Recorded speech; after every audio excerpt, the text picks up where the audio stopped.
Amen. Halibanda to betele Yesu maboko.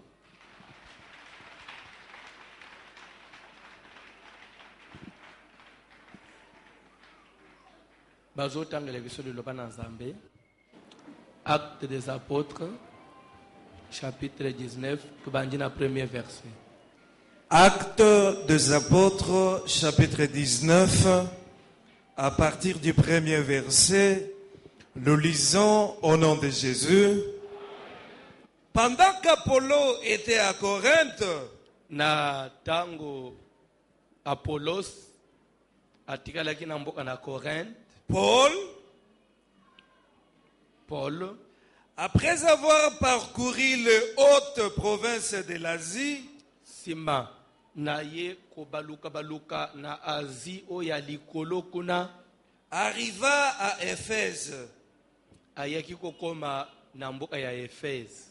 Ayant rencontré quelques disciples, Pe ayaki kokutana na bayekoli, il leur dit: pe atuni bango, avez-vous reçu le Saint-Esprit quand vous avez cru?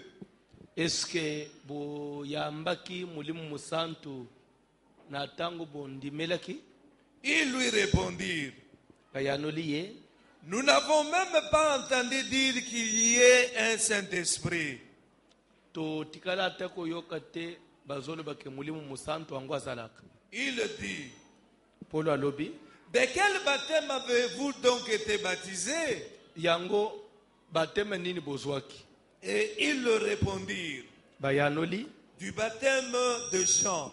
tozwaki libatisi ya Yohane Mubatisi. Alors Paul dit: Nde Paulo alobi na bango, Jean a baptisé du baptême de repentance, Jean apesaki libatisi ya bobongoli mitema, disant au peuple de croire en celui qui venait après lui, na kolobaka na bato bandimela mutu azalaki koya nsima na ye, c'est-à-dire en Jésus. c'est-à-dire bandimela Yesu. Sur ces paroles, Nsima na maloba wana, ils furent baptisés au nom du Seigneur Jésus. bayaki kobatisama na kombo na Yesu Kristo. Lorsque Paul leur eut imposé les mains, Na nsima Paulo acheli bango maboko, le Saint-Esprit vint sur eux mulimu musantu mbala moko akiti likolo na bango. et ils parlèrent en langue et prophétisaient. Mbala moko balobi minoko na sika pe basakolaki. Ils étaient en tout environ 12 hommes. Bazalaki bango nyonso à peu près zomi na mibale. Ensuite, Paul entra dans la synagogue Nde na nsima Paulo akoti na eyanganelo, où il parla librement. kuna ateyaki na bonsomi.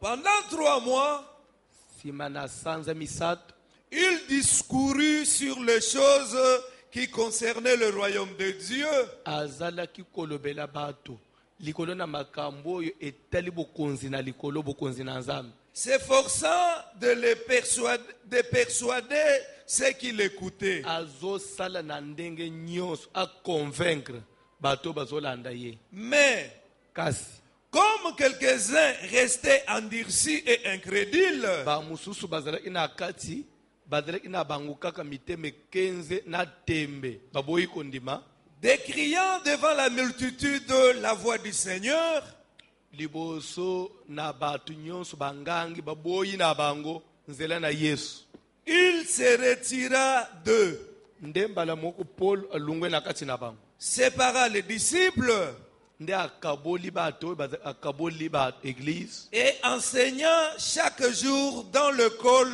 d'un nommé Tyrannus. nde abengi ba oyo bayokaki ba oyo bangimelaki ye atie na bango na ekolo moko ya Tyrannus, ba oyo baboyaki wana asundoli bango.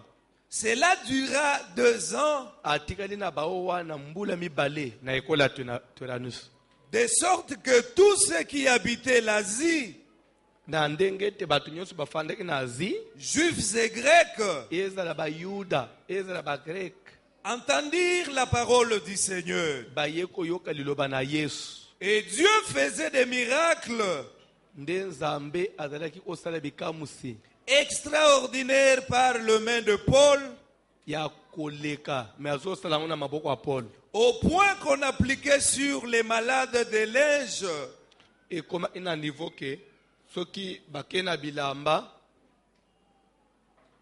Ou des mouchoirs qui avaient touché son corps, ou bien bamushwara oyo esimbaki nzoto na Paul, et les maladies les quittaient, soki bakamati bilamba wana batie likolo na babeli maladi ezobima, et les esprits malins milimo mabe sortaient. ezotika bato mpe bato bazobika. Quelques exorcistes juifs ambulants essayèrent d'invoquer sur eux Bandeko moko mpe ba oyo bazalaki na momesano ya kobengana milimo mabe me bazalaki kokende ndako na ndako bamekaki mpe kobelela kombo na Yesu, invoquer sur ceux qui avaient des esprits malins bamekaki kobelela kombo na Yesu likolo ya bato bazalaki na milimo mabe, le nom du Seigneur Jésus en disant: babeleli kombo na Yesu bazoloba boye: je vous conjure par Jésus que Paul le prêche. bino milimo mabe na pameli bino na kombo na Yesu Kristo o Paulo ateyaka.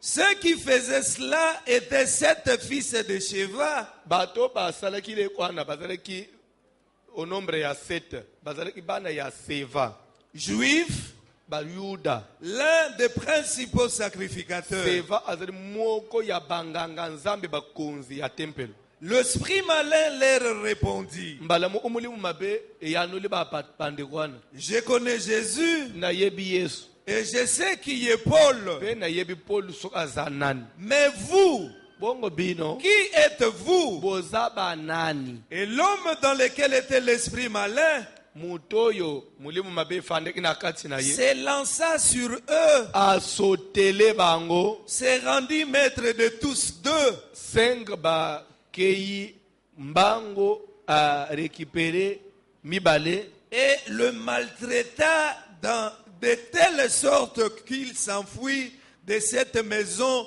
nu et blessé. a corrigé bango, babimaki na ndako wana baza na bilamba na nzoto te mpe na bapota. Cela fut connu de tous les Juifs Sango ya likambo wana epanzani na bayuda nyonso et de tous les Grecs qui na demeuraient à baétranger oyo bazalaki Éphèse. na mboka na Efese. Et- Bayoki sango ya likambo wana, La crainte de l'Éternel s'empara d'eux tous. mbala moko kobanga ya Nzambe epanzani na bato nyonso. Et le nom du Seigneur Jésus était Nde glorifié. na makambo wana kombo na Yesu ezosala nini? Ezokumisama. Amen. Plusieurs- Amen. Amen. Bokofanda Nzambe apambola bino.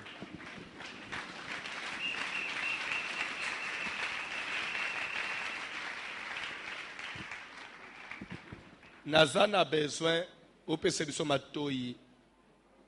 Très bien. Amen. Likambo na biso ezali ya moto arrive na comprendre différence to bokeseni oyo ezali na eloko babengi rédemption na eloko babengi délivrance to kokangolama. Amen. Amen. Na talisaki yo ke rédemption eza nini, elingi oloba nini, esalamaka ndenge nini, pe tina nango eza nini. Rédemption ezali kosombama ya mulimu ya mutu, kofuta talo pona bosombi ya mulimu ya mutu oyo etekamaki pa Satana. Lotalo wana ezofutama nani afuti yango? Mbeka na Yesu Kristo. Na liwana ye likolone ekolosu tangisi makila nde aye kofuta talo ya milimu ya bainyonso batekamaki pa satana. Mais quand est-ce que ce rachat-là, ils osent lier, c'est un moment où batoana bazo sosola pe banjimeliye. C'est alors que evrewana ezo zwa accomplissement na yam. Amen. Est-ce que vous comprenez?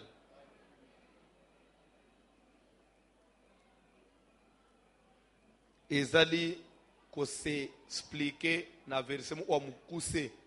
Tozala on a une Bible Petro ba una facilité mikolonyos.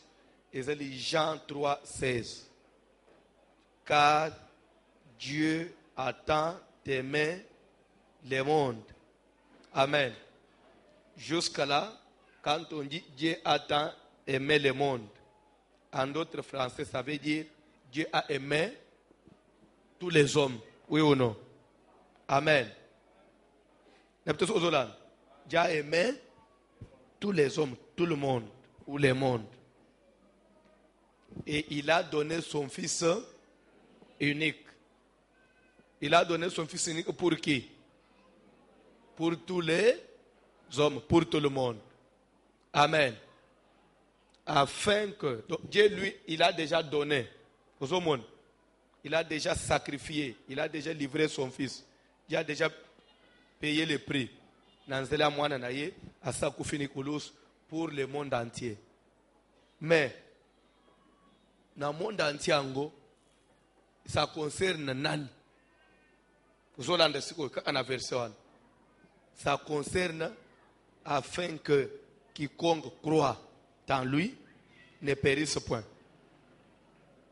Quand bien même Zamba lingi mukili mobimba apona mutute mais conditions ezali ke na mukili na batu nyonso bazana mukili. Il faut oya konjimela yenda osala nini nde musala wane osala nini ekobikisa. To ozomona ke lobiko en Jésus ezoya au moyen de quoi? Au moyen de la foi. Nous sommes sauvés au moyen de la foi en Jésus-Christ. Amen. À partir de l'œuvre de la rédemption, lorsque nous croyons en Jésus, cette œuvre, il y a ekoloso ezo sauvé biso, ezo zo accomplissement na vie na biso. C'est-à-dire que à moment kaka mutazo pesa vie na ye, mutazo yamba Yesu na vie na ye, devant Dieu, tout ce que l'homme pouvait avoir comme irrégularité pouvant empêcher à mon embêter, ça tombe. Barrière nyons, obstacle nyons entre mutuna zabe salenini ezokwei. Zamba pambula mutumoko. Zamba pambula mutumoko. Ndeti na wapi? Ozomona bande au parler de la rédemption, ça peut prendre même beaucoup de temps. Parce que la rédemption, na Bible balobela una ndenge bele. Nde ozomona na tangu na Moïse, l'air nzamba bimisibana n'Israël en Égypte, bakomi na désert, bakomi quelque part, nzamba y coordonné na Moïse à construire ce qu'on appelle le tabernacle. Amen. Tabernacle, en quelque sorte, ezali image to forma ya ndako. Zolanda. Babenga una lingala mungombo. Za ndako. Ndako aneza indako ya ndenge nini? Eza indako ya munene ya kufanda te. Ezaki mwanda umoko ya babashi. Zolanda. Ezaki ndako moko qu'on pouvait déplacer à tout moment. Ceux qui balingi ba voyager, ba mbala. Ceux qui ba komi place il faut ba umela, ba installer. Est-ce que vous Zolanda? Ndako wana na kati na ndako wana ezalaki divisé en trois. Il y a trois répartis dans trois chambres. Et ça, la première chambre, ce qu'on appelle la chambre intérieure. Basalaki Obengango, lié très saint. En français, Moussousou, les saints des saints. Quand on dit saint des saints, il y a très saint. Vous comprenez? Est-ce que vous comprenez? Deuxième chambre, c'était la chambre du milieu. La chambre du milieu. La chambre du milieu, ça s'appelait les lieux saints. Ici, on a boulé. Et la troisième ou la dernière chambre, c'était la chambre qui était à l'entrée. Où il y a, quand on entre directement, vous entrez à la porte, premier accès, ça s'appelait les parvis.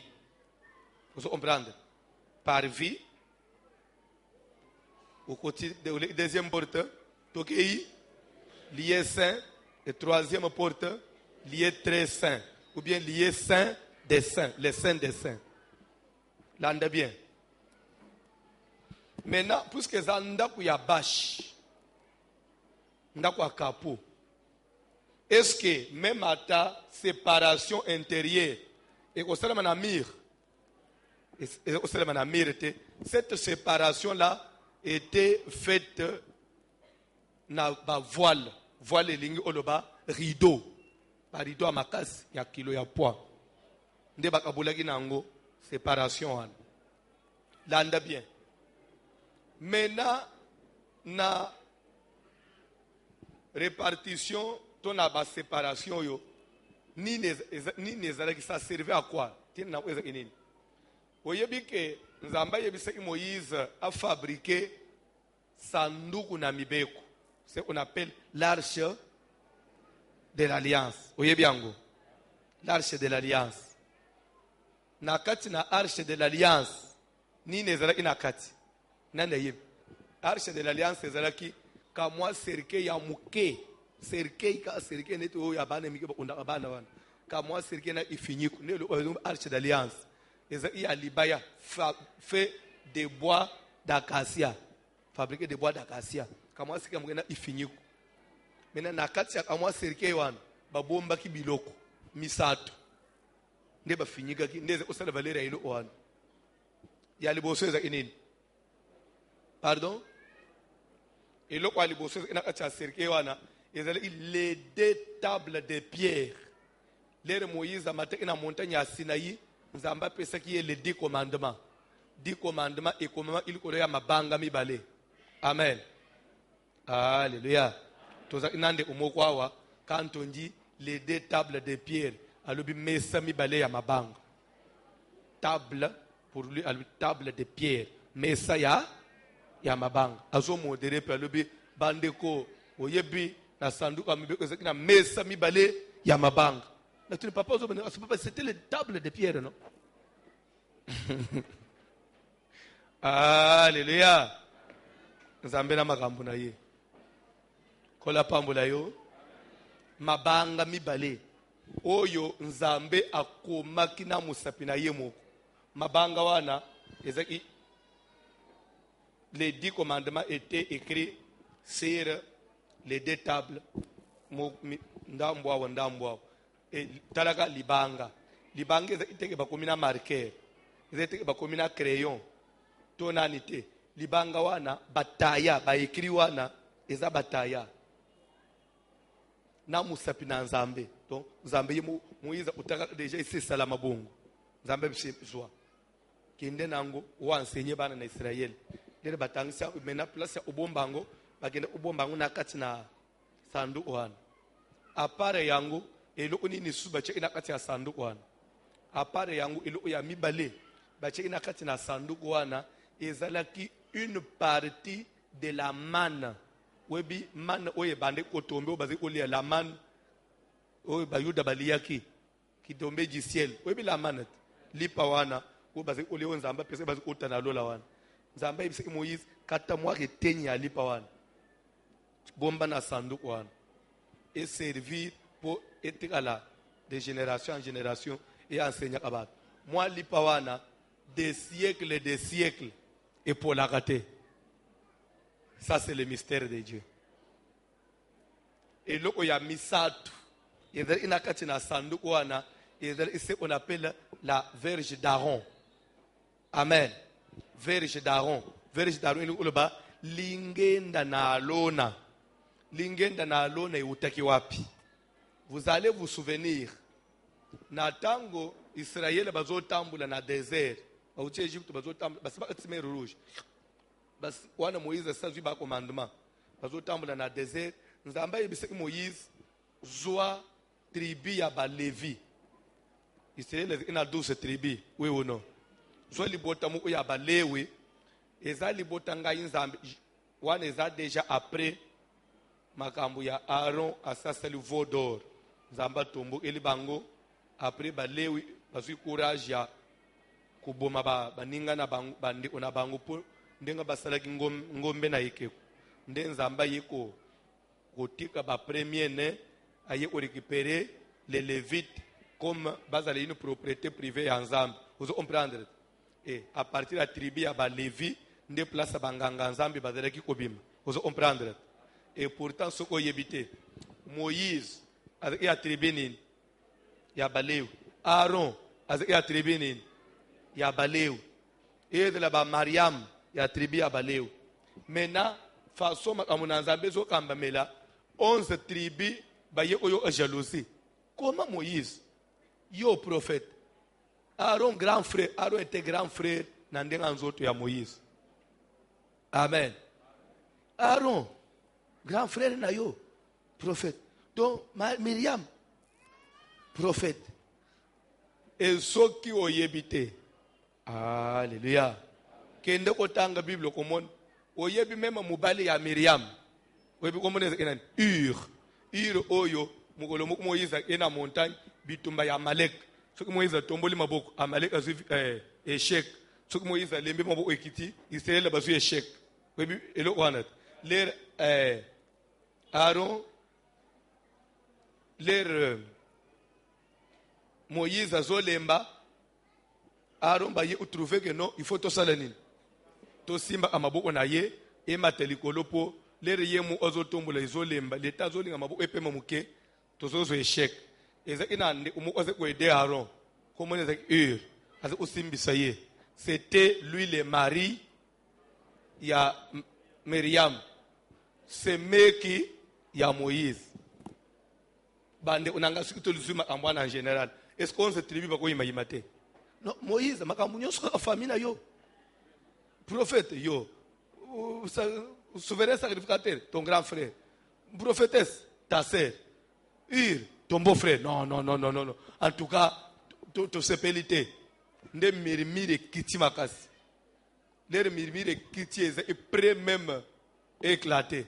Nzamba beng Moïse tuni nini. Moïse alibi batu basiki bali utambule lisuste bakotosa soma kamuna koloba tepo na kabachi makamunyosu na cheka na famille na ngai. Nzamba libi c'est vrai. Likamboza kawana mususute. Nzamba libi so okay. Eza yo tende mutu bazolo ka ba problème. Eza ngai nde bazotumol. Yebisa chaque tribu baluka mukolo les chefs de famille, les chefs l'ancien de chaque tribu. Mukolo na kati na tribu. Même dans une famille, il y a toujours un ancien et mukolo ya famille azala. Hein? Le chef de chaque tribu, azo lingenda, azo ketenyi moko anzete. Et moi baton kakati. Baton nete we bazo betela. Mona papa pesa nzete moko na mbunda. Ça un peu rapide. Lingenda wane ku alisete isukinde nini? Bazo alitenyi anzete boy. Ya kokauka. Chaque tribu ba pesa tenyi anzete boy. Le on a basé à 12 tribus.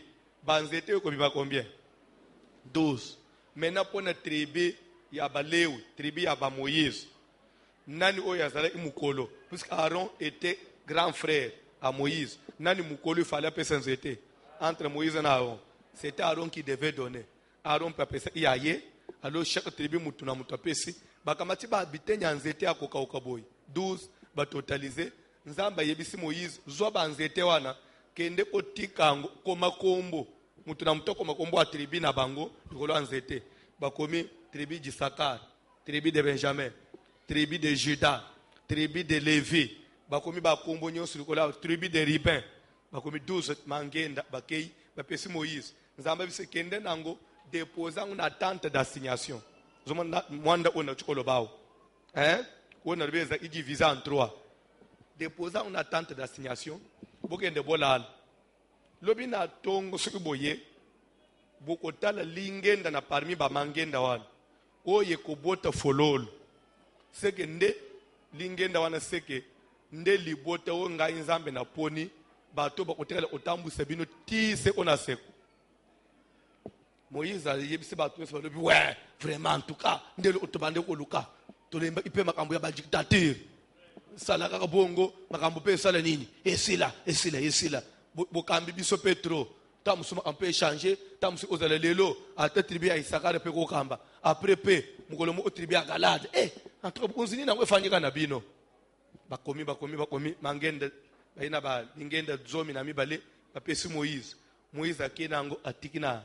Banzete akoka kaboy atiki bakenda lobi na tongo bazonga bafungola boye bari kipere mangenda bakuti lingenda ya Aaron ya tribu ya Baleo nzete ya kokauka kamwa kitenyi boy sans racine na butu moko ebimisi ba branche nzete ebimisi ba branche eboti makasa eboti ba fleur eboti mbuma eteli une seule nuit ezana misisete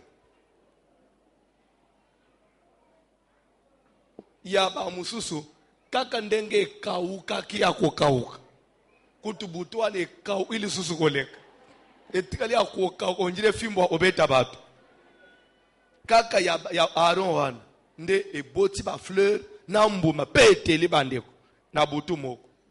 Dere Moïse tomboli boy botanga kombo tribu de Lévi lingenda nana pesaki Aaron yango yoka kabayemba ananze balabete Yesu ozali lingenda na alona oye bota afololo. Vous comprenez? Nzoka nde biloko nyonso wana eze ikaka o représenter Yesu ka batu baboya Yesu papa kazanza mbete tika na avancer na biloko na zolo bawo.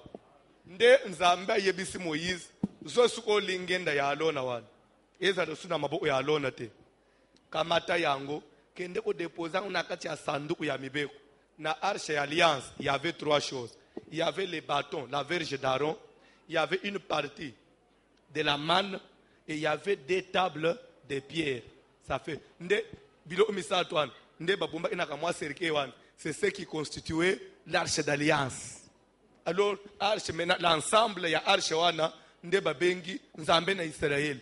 Dieu était représenté par cette arche-là. C'est ça Dieu. Dieu était l'image des 2 tables qu'il y avait. Les 10 commandements, la manne, plus la verge d'Aaron. Alléluia. Alléluia. Ce qui est symbolisant prophétiquement. Les 2 tables de pierre, c'est là où étaient écrits les 10 commandements. Les commandements, c'est l'image de quoi? De la parole. Amen. Alléluia. Alléluia. La parole qui était écrite sur les pierres. D'entendez bien.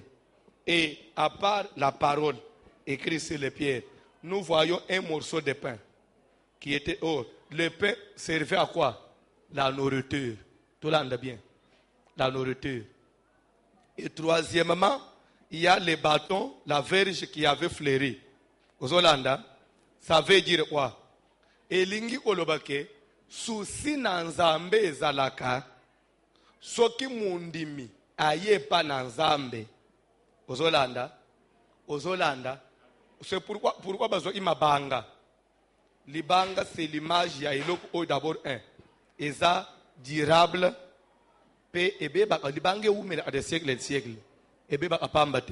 c'est l'image, il y a motema, il y a moto. Soki toye pa nanzambe, il faut motema na yo. Soki bateyi liloba nanzambe, et kwei, et komami, et souka kaka na uzale une lettre morte te, cette parole doit devenir une nourriture quotidienne. Et ce qui m'a dit, c'est que yambi est comme une nourriture quotidienne ekosukisa yo na ozala aka moto ordinaire te. Tu passeras ya ozala moto ordinaire, tu deviendras personne témoignage. Parce que la verge d'Aaron, c'est l'image du témoignage. C'est le seul bâton que Dieu avait témoigné. Donc, ce qu'on y a mis le bananzambe, et konmifika tinayo, olinga te, nzamba o témoigner yo liboso ya bato. Ta vie sera un témoignage, une vie de miracle. Un miracle, te miracle, ko sala nini, et que se produire yango moko. Lorsque la parole devient une nourriture. Et lorsqu'elle reste gravée sur ton cœur. Vous l'avez dit, bien te. On a avancé. Alors, ça a constitué arche d'alliance. Quand moi, c'est que Wanande, Obebengi, Sandouk Namibe. Sandouk Namibe, c'était l'image de Dieu. C'est pourquoi on se rappelle dans Israël, la tabake bitumba. Ce qui va bundi va échouer. Bitumbele kele bango. Bazo osalanin. Bazo tinda baleu. Bagende mbango, bagende osalanin. Bagende ozo arche d'alliance. Ce qui va qui est arche d'alliance, bayenango. Jean ekotika na front Israël mbalamu bazo sala nini bazo nganga se nzamba sala nini nzamba ye bitumbezo changer forme victoire mbalamu ezozonga na ngambo na Israël soki arche kitina bitumba. Mais il arrivait aussi des fois où même à tabayena arche Dieu laissait faire que les ennemis arrivaient même au bout de la arche. C'est aussi un autre enseignement mususu Dieu nzamba opesa tamu ole musuto permettre koma nzambe ya Israël bakoboto la nzambe bakena ye mais kambe même ata bakena ye bazalaki kokoka o manipuler angote bazaki ko arriver na ufungula usimba usakana na angote soki bakena balali sango ata pamba kela lao lobi na tongo mboka mobimba batu babeli ba hémorroïde bango babengisere boy ozwa nzambe na bino abelisi biso ba hémorroïde un jour basali erreur bake ochaka mwa serike ya muke wana ndaku moko na nzambe ya Dagon lera balali sijuru aliboso baya lobi na tongo bakucheke ko ya Dagon ekwei na se olie ekwei ya ta otenga maboy to ekwei na ndenga si maboy ekwei boy ebeti thorax na se elongi na se bangu moko balibi Dagon na no kweyete te faze mo pepe bete na butu atelema bien te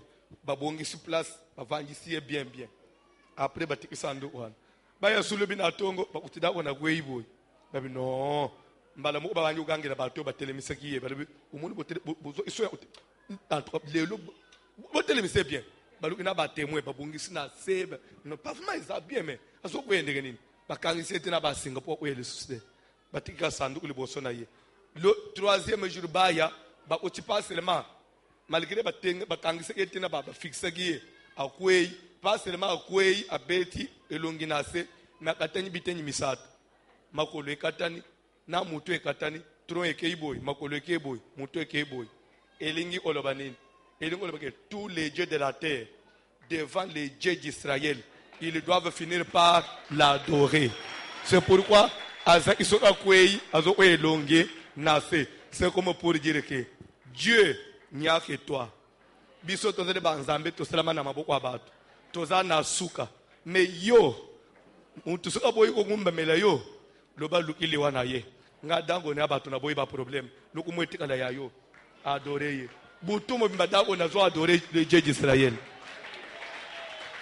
Magie et adorer Yesu Kristo yango na ebisa kabino ba miracle nyoso bozomona na ba télévision ya lukuta wana ekosuka pe ekosukela bakolo nango mabe toza na bino mukolo muka na mbu ana incha sawa na utuna bino ekosukela bakolo nango mabe ekupelela bango moto bakolo ka place obwakango biso tokanga mana arche d'alliance. Alléluia. Bon, je ne devais pas enseigner sur l'arche d'alliance, je parle plus sur les tabernacles. Nous sommes dans le tabernacle. Arche d'alliance, c'est la seule chose où il y a qui fanda wapi dans les lieux saints des saints. Na tabernacle kamwanda ona lobi bakabula inabiteni misato. Chambre ya suka où to bengi saint des saints. Nde place baze ko déposer arche d'alliance. Amen. So ito ye na lieu saint. Alléluia. Alléluia. Na lieu saint, c'est là où il y avait l'autel des pains de proposition. Amen. Et il n'y avait pas que l'autel des pains de proposition. Là, il y avait aussi la cuve des reins. Cuve des reins. Il y a une image. Alors, premier, c'est hôtel, il y a un pain de proposition. Hôtel, il y a un mais ça donne étalage.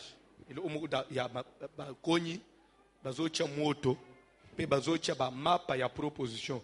Mapa wana ezalaki ba déposer ngoli kolo après ba tie moto pona o chauffer yango. Ti lobi na tongo. Soki ba ke balali. Ti to koma lobi na tongo, moto osala nini? Moto ko diminuer. Ata utekaki yango ya ndenge nini? Ti lobi osala nini? Ekiti. Alors soki ba ye lobi na tongo, mapo elala ki wana. Il faut basala nini? Il faut balongolango. Baka matamapa ya sika basala nini? Bazongis. Chaque jour, il fallait changer de pain. Pourquoi? Parce que sur cet hôtel-là, il fallait que vous ayez mapa ya moto ya sik. Ou basadi sik. Kochaka ya sik. Ya sik. Ya sik. Bazo renouveler. Bazo. Ce que oy bazo longola. Oy laliwana. Bazo longola. C'était la nourriture des sacrificateurs. Balongoli bali. Bazongisi ya moto. Lobi na tongo bayi balongoli. Bango batikali olia. Bazongisi ya moto. Comme pour dire quoi? Bah, présenter dans Zambé, c'était une nourriture qu'on présentait à Dieu. Offrande qu'on donnait à Dieu.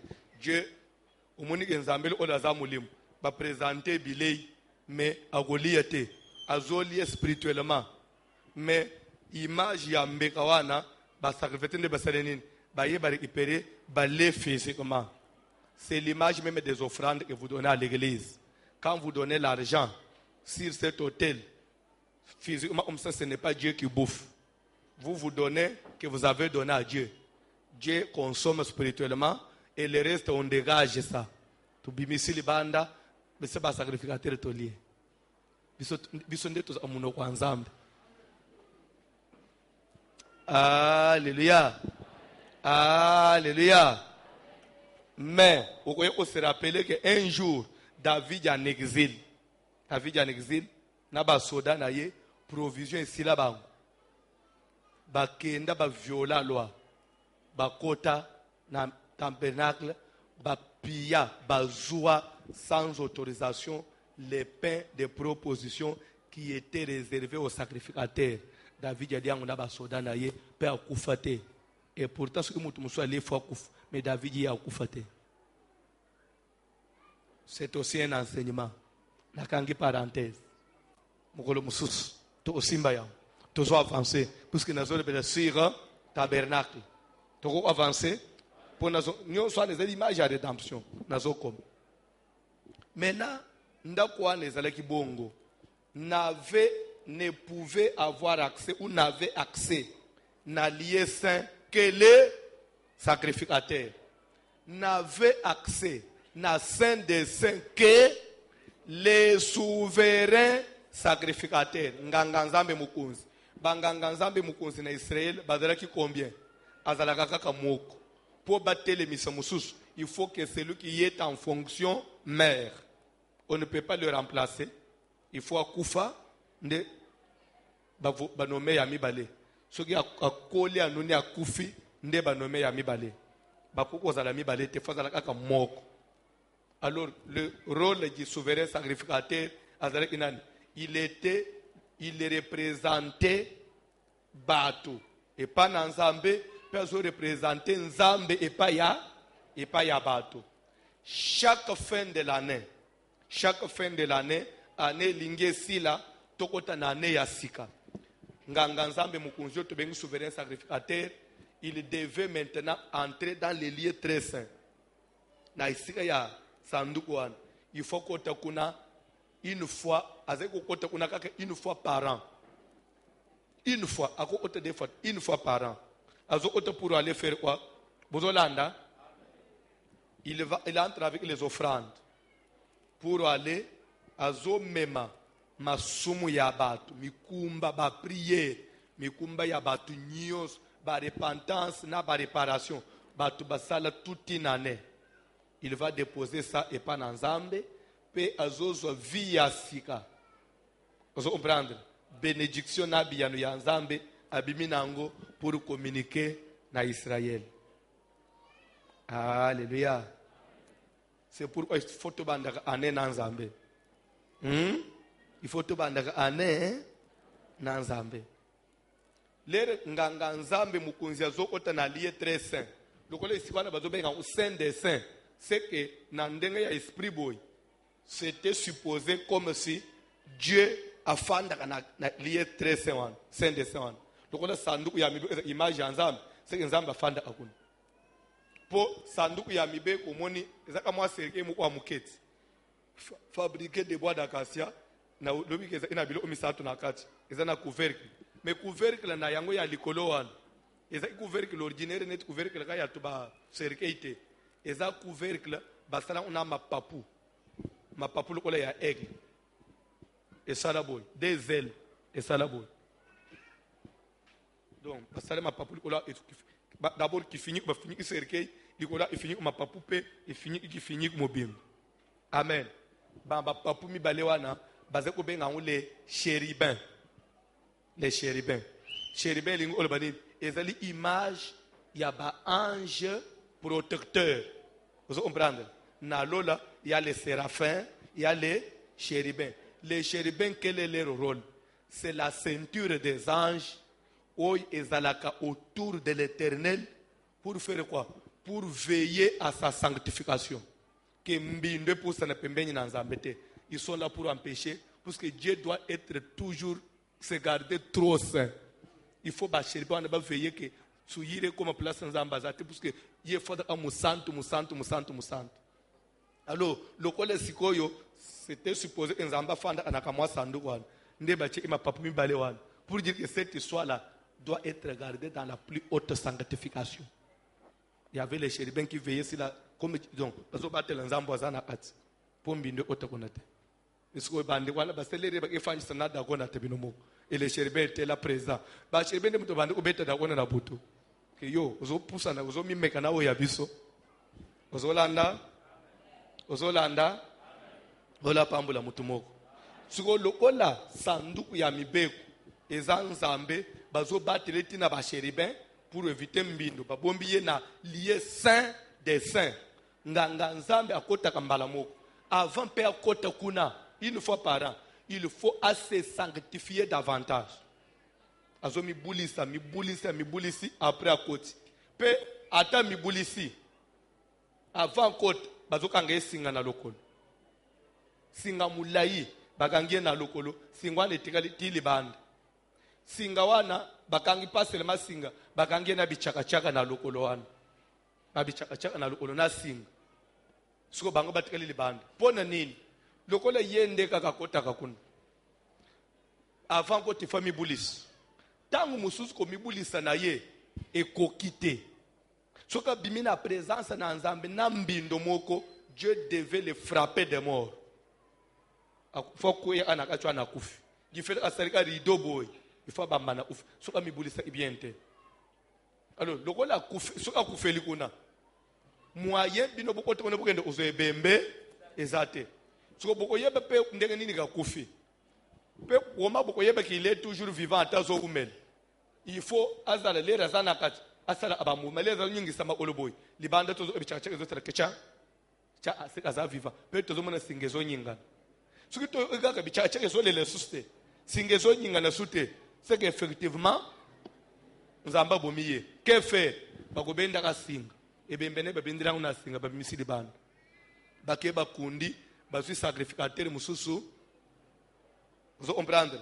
Ba ordonner ye azeli fin de l'année, li supo sala nini abande pe ko otokun. Admettre yo remplacer moto akufi. So année prochaine yo faut côté. Ko sala maseki.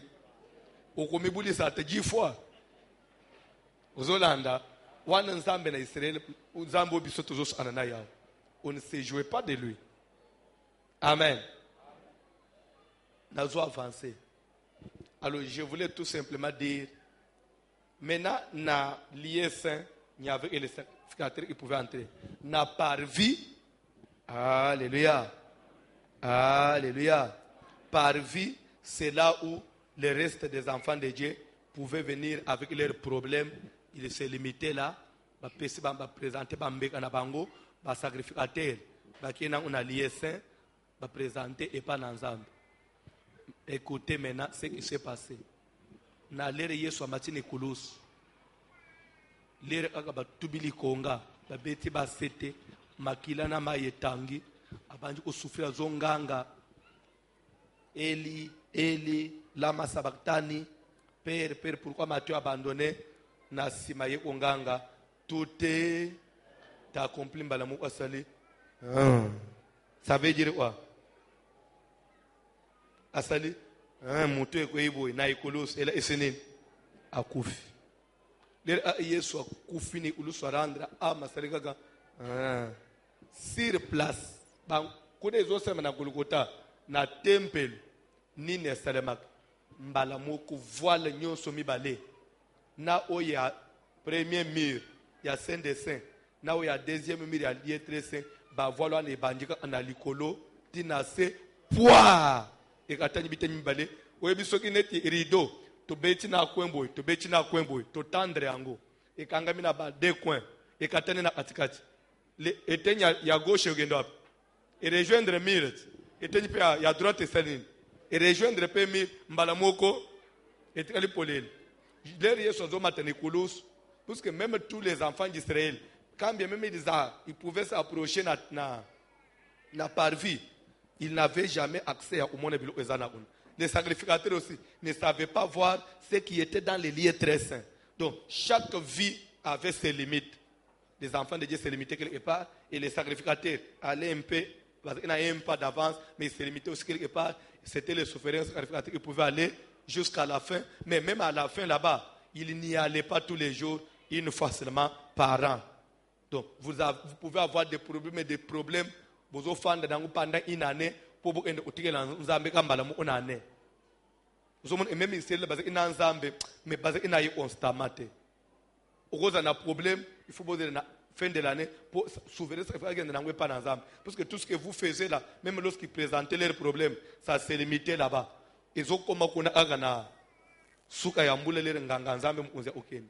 Mais lere mwana mbale katipema na ikulusu les voiles et pasuki de haut en bas poire elingi olobanini elingi olobake ce qui était caché et ça denine celui qui n'avait jamais vu na fonguna mbala ujura na pas denine amonite na suka c'est que même mundimi akoki kwatisa lié saint kokomati na saint des saints elingi olobake en Jésus nous n'avons pas de limite en Jésus vous comprendre Jésus nous donne toute la sanctification.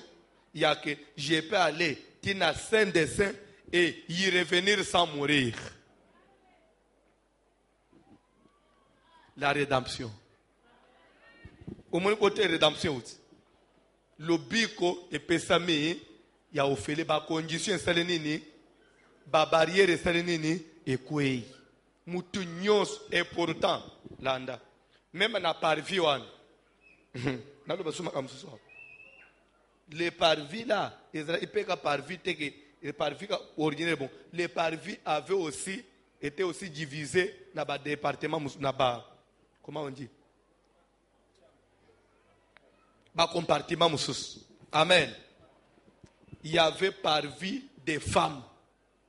Les femmes ne priaient pas avec les hommes. Amen. Nakamwaka uzukuta mama mu termina television azosakana na Paul azosakana na soki makambo ya Nzambe Yesu ufaka nekuluste Paul amemela biso évangile te est-ce que basi ufanda basambela na biso non comme Nzambe c'est compliqué il y avait les hommes de leur côté les femmes de leur côté et il y avait parvis des étrangers quand bien même pas étrangers Nzambe c'est ko traiter na bango directement te. Mais les étrangers qui habitaient en Israël, ils pouvaient aussi avoir quand même moins privilège à Kosambela, mais la distance n'a pas vu des étrangers. Parce que les Bayouda, Ololi Kambo, Baza n'a pas vu. Et les femmes, Baza peut côté Nabam. Pour Dieu ne pouvait pas admettre que la femme soit ensemble directement avec un homme. Pourquoi? Parce que ce qui faisait de la femme qui a s'approché, c'était la menstruation, les règles. Parce que la femme voit des règles, où des règles étaient considérées comme une situation désagréable, impire dans mission ensemble. Lorsque la femme avait ses menstruations, elle ne pouvait pas aller prier. Elle doit rester, pas même s'approcher là-bas. Il faut être à l'égard pendant 7 jours et. Amen. Après, à se purifier, à foutre offrande, n'abimi. Pourquoi nous avons prudence, précaution? Il y a qui base à tabaza, les bazo ya sans menstruation, mais base à la ngambo na bang. Puisque il y a d'autres menstruations qui viennent sans que muto yeba. Yo kan sake cycle na ngeza aboy. Les remo ositoke et yele yo. Zambal nazo a précaution. Donc le bino ya ka des fois ya non sakate, bodra ka côté na bino. Ce que yele yo ka unamba mo kimimbango na lunga na présence na nzambe, poso o umeli abomi peyo. Zamba bomi yo. Mais alléluia. Jésus Christ, qui est le véritable tabernacle. Moi, si à l'étangui à Makila Simbaye, avant même Moubekwe Lungu, avant de voir les passouk, à Simbaye, au lieu à Koufa, mais à Bik, Jésus le sauveur, le rédempteur. Nakati na Yesu, moi si pe akoma mutu, balungwelele ye ba condition mususu. Webi ke bino boza ba tufubo betre Yesu maboko atafwa 10.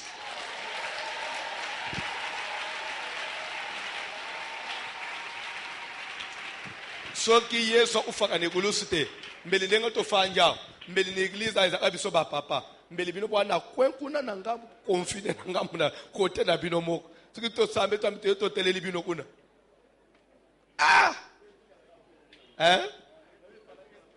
Yo aba papa zobe poni ni le changer fallait que la rabom. Yo ala ba papa boy. Omoni ba mama ne ba tribino miso mabe. Heureusement ba moni mutolobite. So ba mona ga yo. Yo ba mama ba selo renyo. Kola pambola bino. Kola pambola bino. Do talabi pai nzamba utina lobi kwangu. Koma azo buka ti nde Bible zo olebete nzamba talisi bolingo na ye na mukili mobimba apesi mwana na ye na tinete oyo nyonso azala muyuda azala étranger azala mwasi azala mubali azala na menstruation ou pas soka ye pa na ye il faut sala nini webi pourquoi Yesu longole ekila ya Yesu mwasi azala na menstruation atikala ananda utaya osambe webi pourquoi pona nini parce que Jésus sait que l'enlèvement viendra. Or l'enlèvement togenda na lol. Ce qui est à que moi ça na barek aya osambe la tête kalanda azala considérer comme impur. Ce que jour enlèvement ikoya. N'est-ce pas il y aura aussi des femmes qui auront des menstruations. Mais ba odala ba sambe la nzambe mais azana ba menstruation. Ce que faut tikala na mukili po azana menstruation, j'ai trouvé non, c'est une situation normale. C'est une situation que moi j'ai créée na koko misango et qu'il était pour sambe la ngai. Nda bouki barrière à lobby viens prier. Viens prier.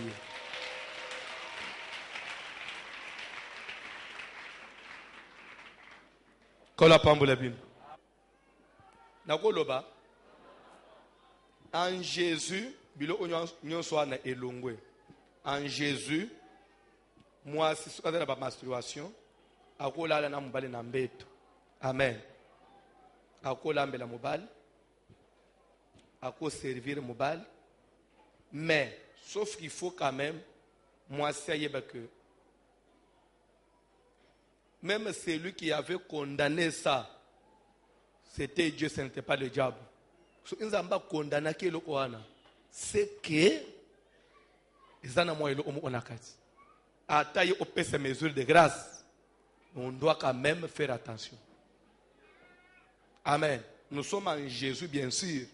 Par là, je vais donner un simple conseil, un avis. Une femme, pendant la menstruation, est-ce que vous avez une femme qui se respecte, une femme civilisée, pendant la menstruation, à kolambela, batu fufu, à kitisiangu na se, à kangiangu na makolozo balusate.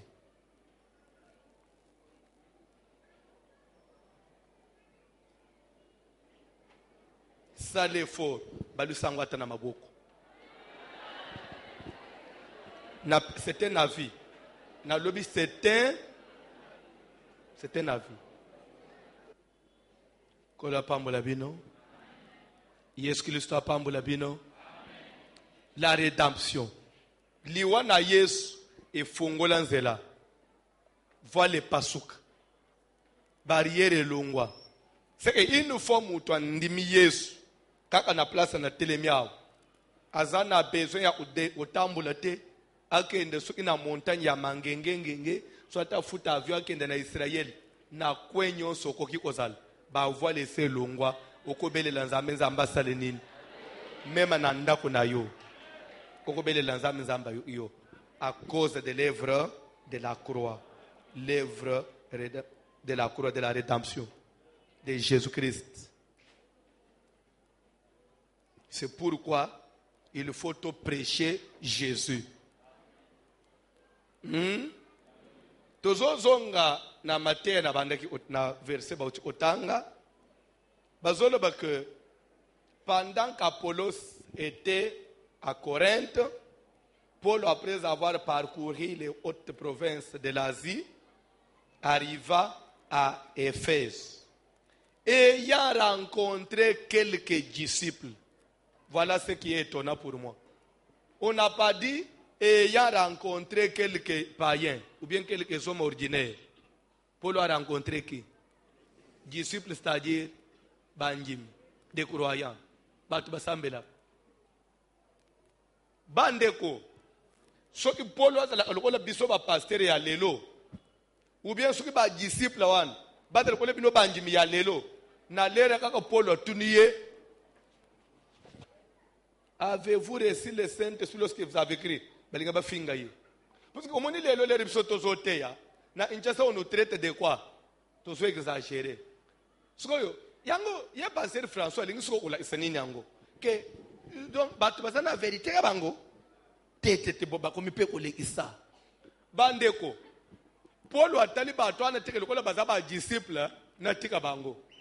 Non, au cours de les disciples mais tu n'es pas sauvé.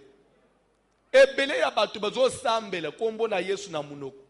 Mais musala wo ya ikulusu ya Yesu. Nanu memele omo otepa na ye. Pourquoi? Parce que nanu comprendre Yesu angote. Paul okutani na bato basambelaka.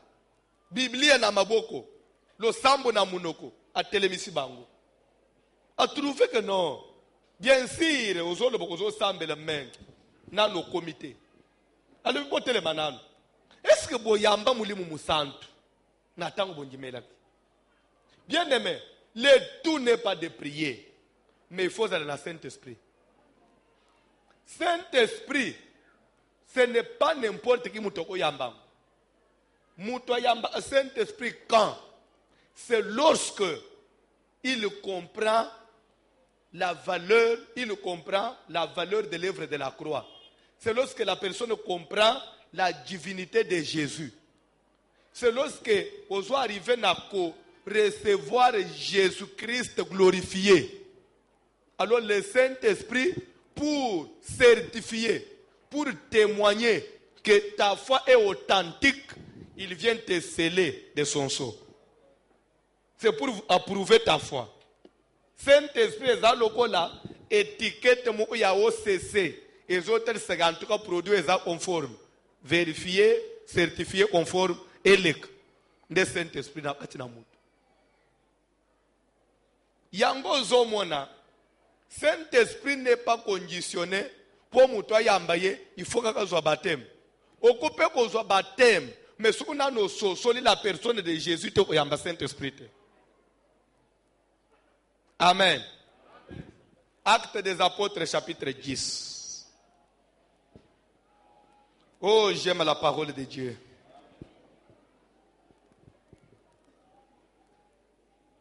Vous avez le premier verset rapidement. Il y avait à Césarée.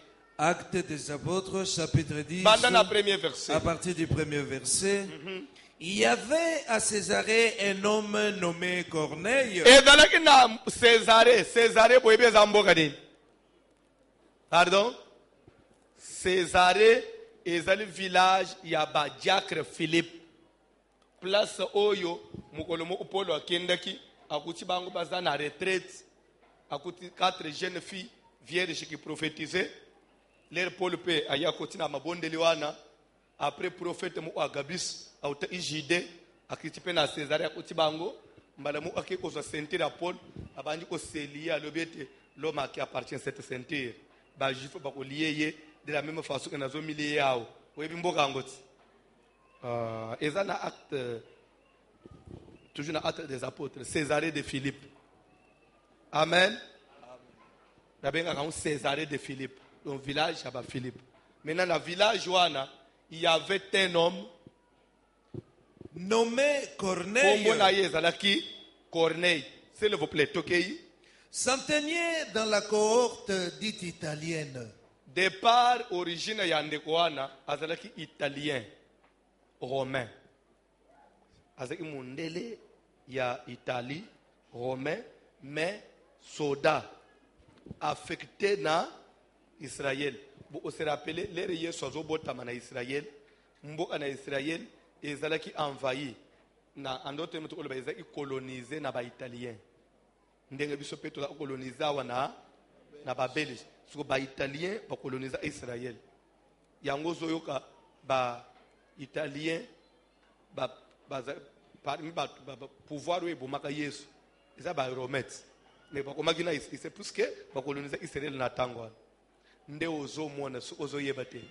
C'est à partir de yelo oana nde omonile Yesu akufi Pierre akufi maintenant l'air ba romain ba récupérer makambo nyonso nde omonisco église catholique romaine et obandane ba ukenda na mutepa na bango nde siège église ba ketia parce que les romains avaient colonisé Israël der ba ke ba kena donc papa za image ya suboye ba ate papa na catholique ezali image ya souverain sacrificateur ya ngomona papa za akamoko soki akufi nde ba matisi mususu bango bazo sera continuité ya comme les souverains sacrificateurs na tente d'assignation. Donc d'après bango les Yesu akufi makambo ya tente d'assignation kwei lokola Yesu atika pouvoir le na Pierre tu es Pierre, je bâtirai mon église. Alors Pierre atika le souverain sacrificateur les Pierre akufi c'est pourquoi oyokaka na Roma babengaka basilique Saint-Pierre. Pourquoi? Parce que sokoyeba ate depuis ya apôtre Pierre o ya Bible wan bakenda na Rome bakunda ngu place batonga basilique Saint-Pierre place papa ya Roma fanda tamba pesa ngo basilique Saint-Pierre.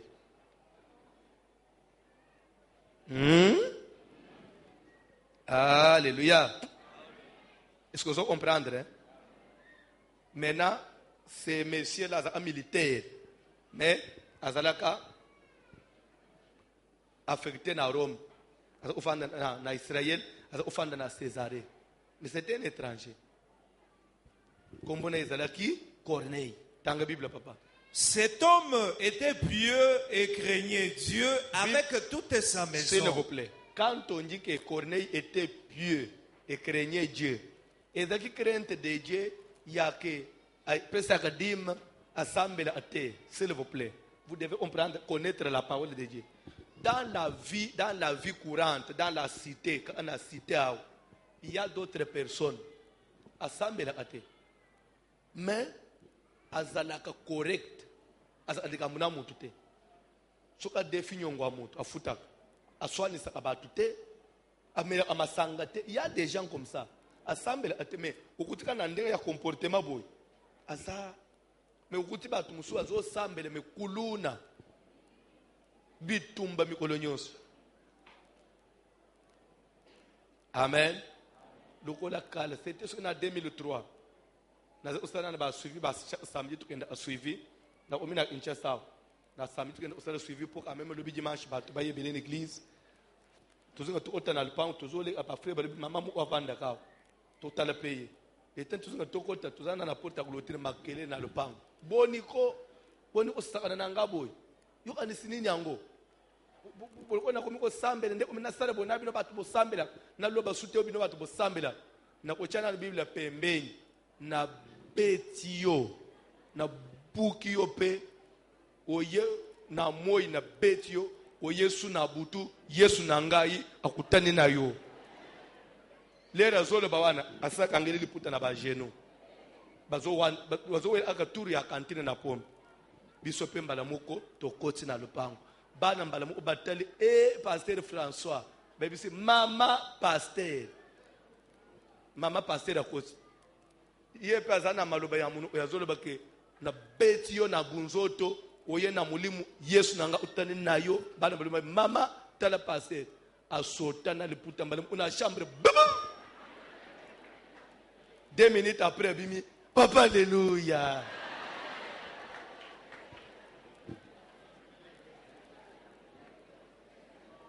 ngape na yebisiye na beti yo na moyi na butu Yesu na ngai akutane nayo na yebisi bande utokei to bimpe tokei bona ngana saleni a beti yo na moyi oye na mulimu Yesu na ya saleni Yesu na ye mboya course atindelo méchant attaque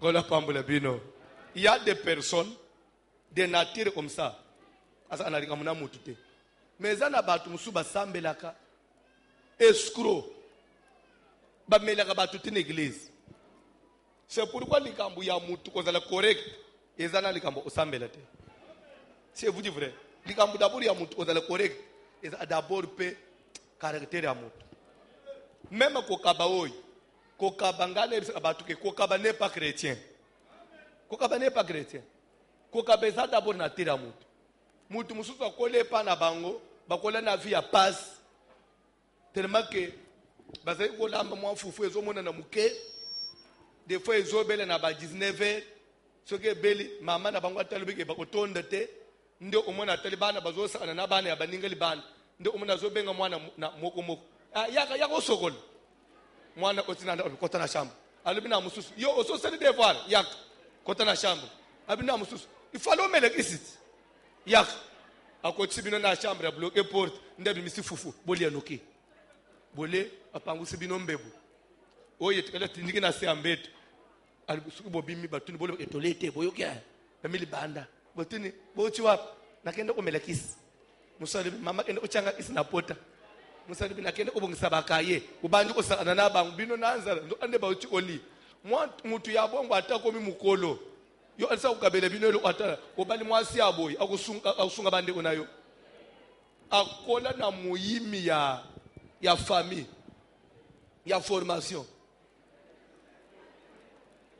museki ezana batu musubandeko kozanga kokaba jongeza formation ba pese na ndako na bango mususu pe akola mikolo nyonso mona papa na mama ba kumenase bampona banyongo mutu ya boy tina ukola ubanda pe odefaka banyongo ngana yebisa abatu boy obali mwana mwasi oya kola soit pas grande sœur na ye soit pas mama na bango ezaka tongo midi poko mama babunda ana papa mama tika papa tika mwana mwasi ya boy ata yo mubali oza dundenge nini akubandaka ubunjisa yo po ezabilo akola nangwe pana bango me mwana mwasi depo akola tika la omona mama na papa baswani te yo mubali oyena makambo uswani saye ukozwa yete po mesana nango te nde mwasi ozomona uzotomboka afanja zotala kaboy nazono bofanji kimya atra to azotruva ngo étrange et pana bango monango te me oya de mama na papa bazobunda siko bango pe bayiba matina mukongo wa papa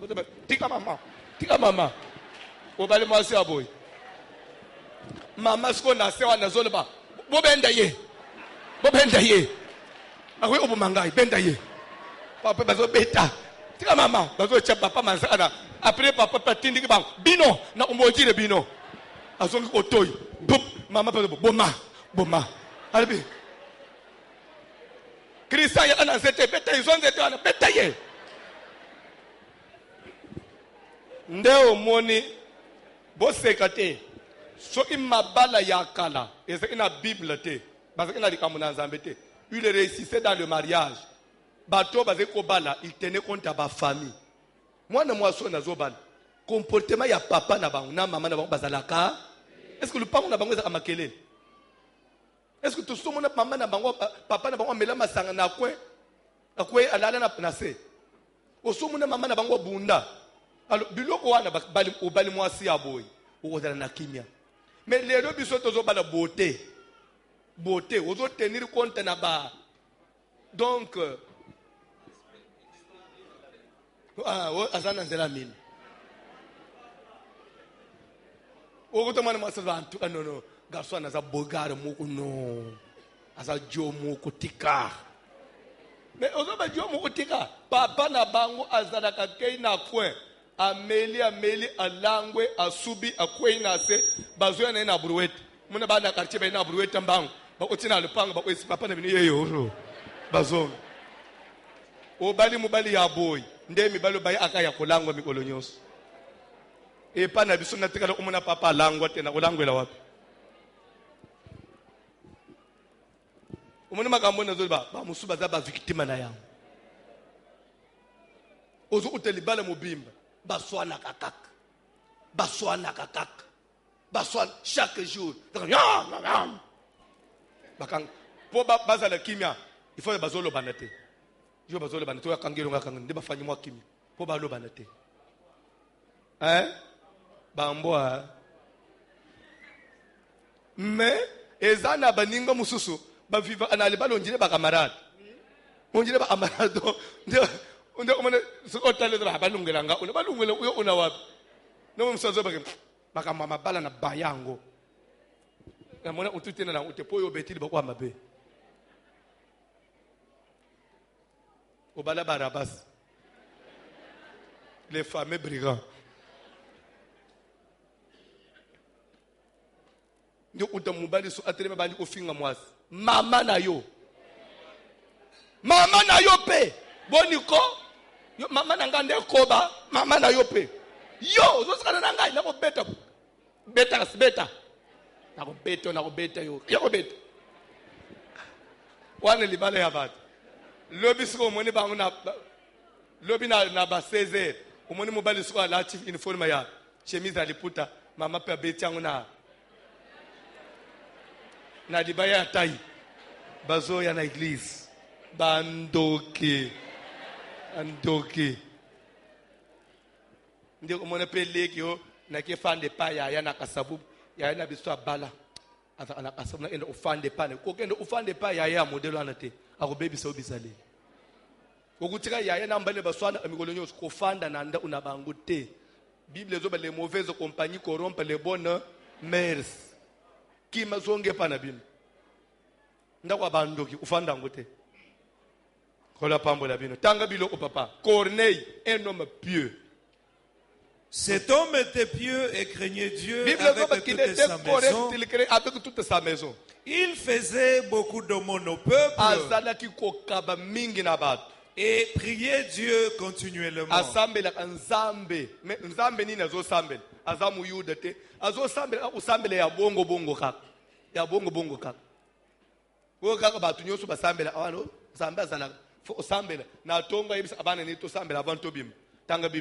Vers la 9e heure du jour, 15 heures. 9e heure, ça veut dire 15 heures.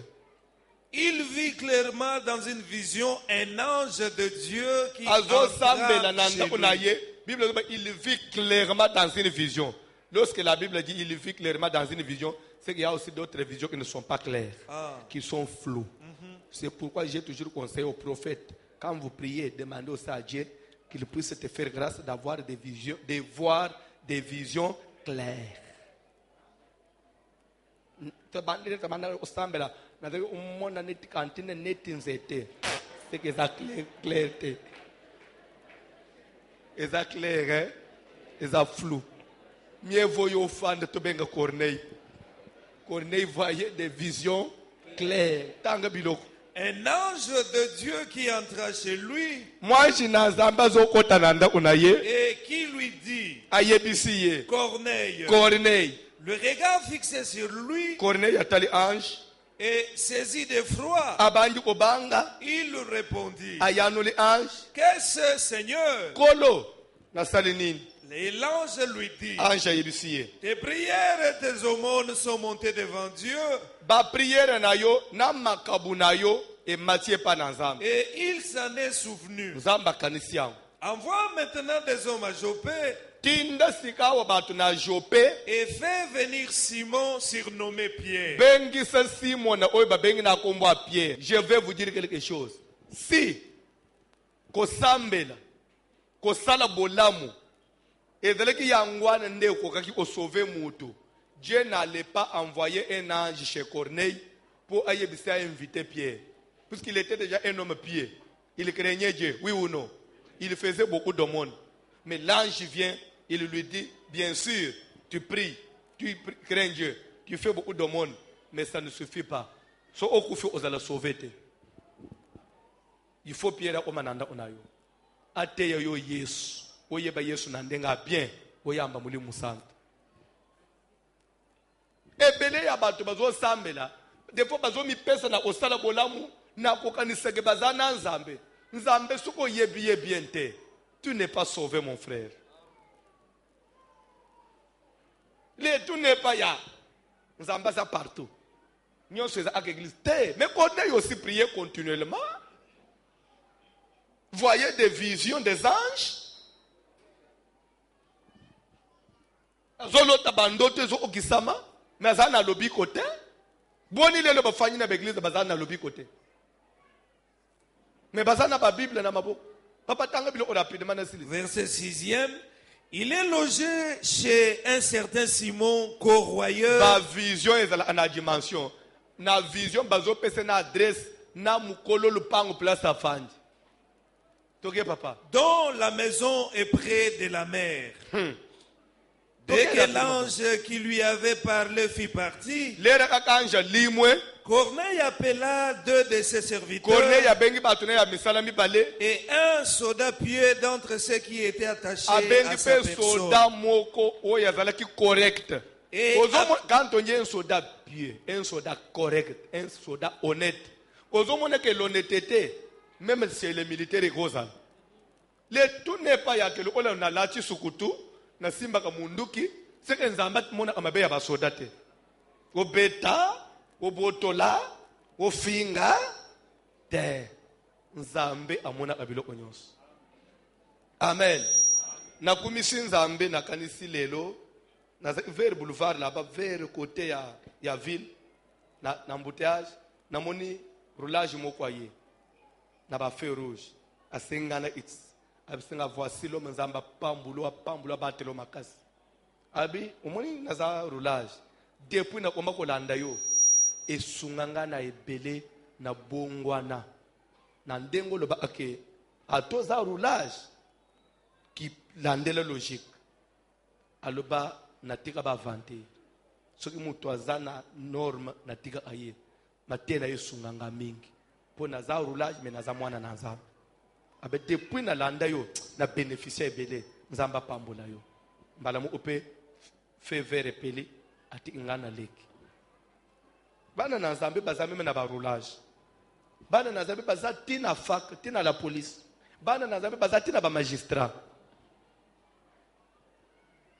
mukileza ya mutu te papa ya ka onyoko la bato oboma obotola au traîner batu na ba tribunal comme tu veux mutoza na raison mais ozo compliqué ye pourquoi parce que ono ya grade ono ya fonction esilaka papa manda pe esilaka okotika laka ufandika na mukili ya bato yo Bible zoba que un soldat pieux militaire mais qui se respectait. Dans la Bible, papa. Et après leur avoir tout raconté, il les envoya à Joppe. Le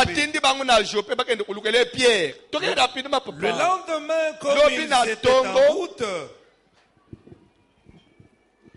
sautez même 5 versets. Verset 10e. Il y eut faim et il voulut manger. Verset 16e. 24 à 24. Ils arrivèrent à Césarée les jours suivants.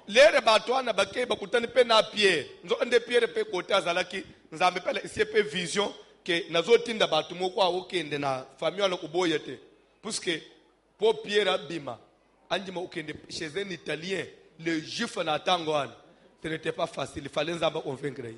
muyuda ufanda kana mutu abanation mususu asesuye akomi mbindu bango bazo considérer batu nyonso ngire baza jinya upusana pembeni na bango te.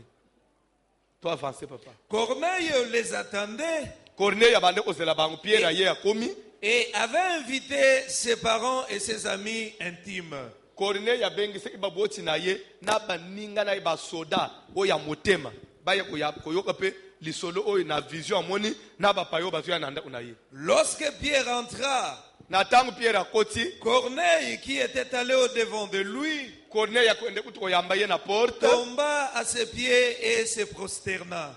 Officier militaire akwei na makolo ya Pierre. Mais Pierre le releva en disant, lève-toi. Moi aussi je suis un homme. Comme toi. Lelo tozana ba église. Po okende ukutana na musala nzambe. Olongoli mapapa. Ufukame uzokenda à genoux. Pierre aboya yang. C'est de l'idolâtrie. À ne pas confondre avec lorsque tu viens me voir. Papa, j'ai un peu de foukamana sambele la yo. Waneza, tu t'agenouilles car il est dit, tout genou doit fléchir. Aux hommes qui te s'opposent aux faveurs ensemble. Mais ba mangomba otomona même na ba télévision. Pour solo la na papa, oza ofukam. Ba fukamela ensemble. Pierre Aboyam. Et conversa avec lui. Atebise telema papa, naza mutu. O istalela Yesu. Babanju osolo. Il entra et trouva beaucoup de personnes réunies. Vous savez, leur dit-il. Alléluia. Pierre Abandi, boyebi bandeko. Qu'il est défendu à un juif de se lier à un étranger ou d'entrer chez lui. Epekisama na biso ba Yuda. Totambola, tokangama na mutu abikolo. Atananda unaye tokota kate biso ba Yuda. Les juifs sont comme ça. Et au moins peut-être les juifs modérés. Mais les conservateurs, jusqu'à aujourd'hui, ils observent cette doctrine. Toi avancez, papa. Mais Dieu m'a appris à ne regarder aucun homme comme souillé et impur. Dieu m'a appris à regarder. N'a peut-être comprendre. N'a peut-être comprendre. Bandela. Vous savez, leur dit-il, qu'il est défendu à un juif de se lier avec un étranger ou d'entrer chez lui. Oui. Mais Dieu m'a appris à ne regarder aucun homme souillé comme souillé et il impur. dit à ne regarder aucun homme comme souillé ou impur. Ou impur. Elingo olobani. Pierre Mouyuda, Dieu lui a appris à ne pas regarder Moutoumoussou Olambindo. Mais les lobbies na atina makamuna nzambe totala na ondire oya ja jignete eza alisumu munene. Tu n'es pas le juge ya nzambe. Tout à fait. Oyo kumone même na intercession sere mu asaya abebi se réputation ba muso sera na lotaye tolo polele wana lotaye na maseke oza président intercession n'admettez pas de telles bêtises. Ndo kumone ko masuko fanyi na baninga babendani azakandoki ndoki oyo nzambe mutu ayebisi bino obiaka posongola loti abeti masolo ezaka mikumba mama soko role ya bonne église nzambe osambisa yo yo mutu détruise ba réputation ya bato mosusu.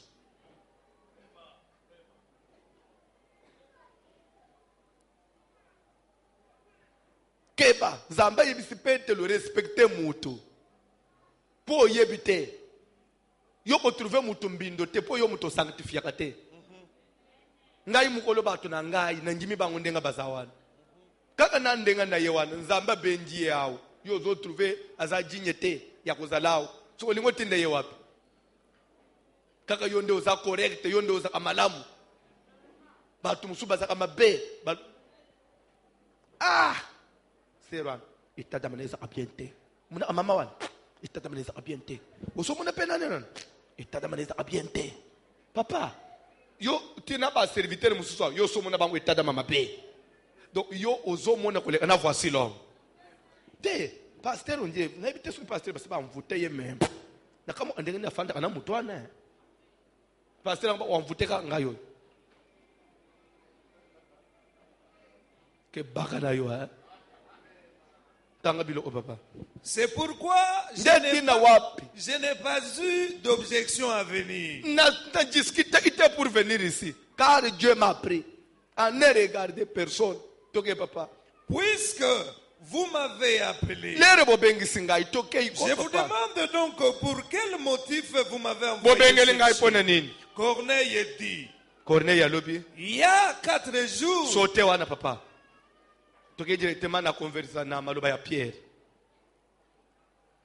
verset 33, aussitôt j'ai envoyé vers toi et tu as bien fait de venir. Maintenant donc, nous sommes tous devant Dieu pour entendre tout ce que le Seigneur t'a ordonné de nous dire. Alors Pierre, ouvrant la bouche, dit, en vérité, je reconnais que Dieu ne fait point exception de personne. En vérité, je reconnais que Dieu ne fait point exception. Nzamba ponaka te. Mais Pierre apprendre ngona suka nzamba ponaka te. Peut-être muto yozo chola lelo na kalembelem oyebilobi na yete. Na vie il faut éviter na ba conflit na ba tebele. Tu as des conflits avec beaucoup de gens à la fois. Moi petite portion il y a pouvoir, tu te mets en conflit avec beaucoup de gens à la fois.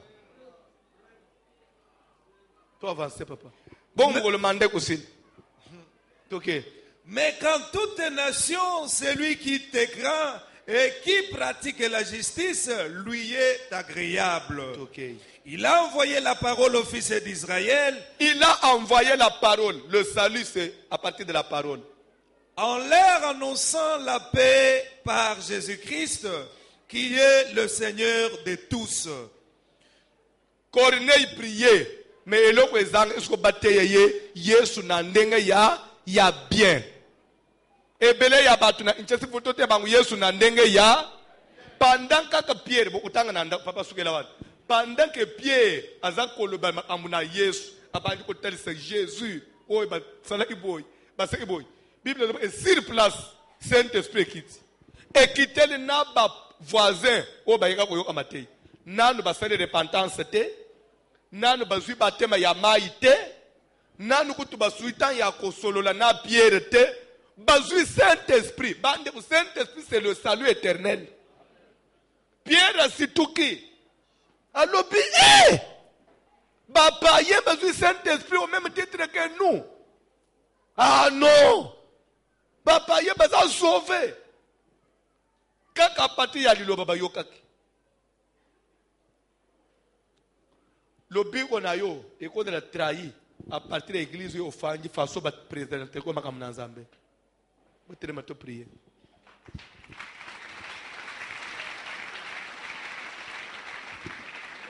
Nde ozo mona toloba même lelo photo ke ba l'église. Église omika yamba reçoit. Yesu ate ya makalisusu te. Muto zoloba yamba reçoit moto fait. Moto sort. Est-ce que moto a ça yambi Yesu? Corneille oyo sote ye Yesu. Hein? Ozo pesa Nzambe merci pour ne libaku malamu yo beta ya koyeba makamuna Nzambe ya bien. Ofuta mbongo te mais yo ozo te ya bien pe oyebi Nzambe ya propre. Nde elembo yake oza sauver. Sonji me bien te.